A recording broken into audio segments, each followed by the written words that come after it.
One of the safest positions to build scapular stability is from the floor. Think about how we learn to move as a baby. You learn as a baby, you're laying on your back, moving your arms and legs. You roll over, you crawl, you kneel, you stand. So being on your back is this position where we start off in. So that's going to be where we have the most help from gravity. When you're lying on your back here, gravity is sitting on top of you, helping to pack those shoulders down into the floor. It's like someone is holding that scapula in place for you while we do all these movements. So again, on the floor is the best place when you're trying to rebuild your scapular stability. Or even if you think that your shoulders are really strong, but you notice that one side is always weaker, I would say it's a very good chance that if you go back and check your stability in those joints and go from an easier position like this, you'll be able to highlight and determine where that breakdown is, where that power leak is. So here we go. So these are the scap circle or the shoulder pack circles here. Step one, think about your rib cage. I don't want that rib cage to come up here. I want you to think about your rib cage coming down so your back is flat on the ground. So that means that core is working, rib cage is pressing down. Step two, those hands are up above. We have a total of 3 hand positions.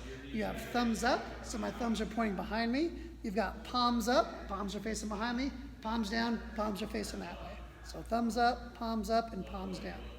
Each one of those is going to work different muscles to that shoulder complex, the rotator cuff. So we're going to be working on drawing circles here from each one of those positions. The key here, the second key, is going to be all about the pressure you're putting against the floor. So step one is the ribs pushing down, the back being flat.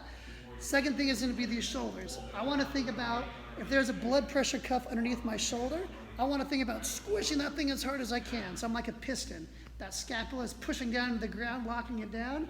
Whatever that amount of pressure is there, as I draw this slow and controlled circle, that pressure should not change. If my pressure starts getting less, then that means I've gone too far. And it also means that my shoulder blade is now wiggling around. I want you to think about that shoulder being packed into the floor, pushing out as hard as you can. They're feeling that lat work, those muscles on the back side of your scapula working. So I'm digging those things into the floor, and I'm gonna draw these circles up nice and slow. That whole time the rib cage is staying down. The size of your circle here will be determined by how much pressure you can put. If you start getting out here and you can no longer put that pressure, it starts getting loose here, then you've gone too far. So that may mean that you need to keep your circles really small at first. As you get stronger, you'll be able to maintain that pressure as you open that thing up.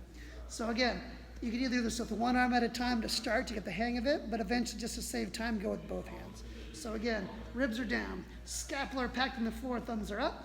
I'm gonna slowly draw those circles, super slow and controlled all the way forward and back. Then I'm gonna go backwards. So I've got forward circles going in, backward circles going out. And then you're gonna work on each of the other positions. We got palms up, in and out, palms down, in and out. So if you have chronic shoulder issues and you feel like your shoulders are unstable, this is a great place to start. So start on the floor, let gravity help you out to stabilize that scapula on top of that rib cage and really build that stability inside that joint so you'll be strong with everything else that you do.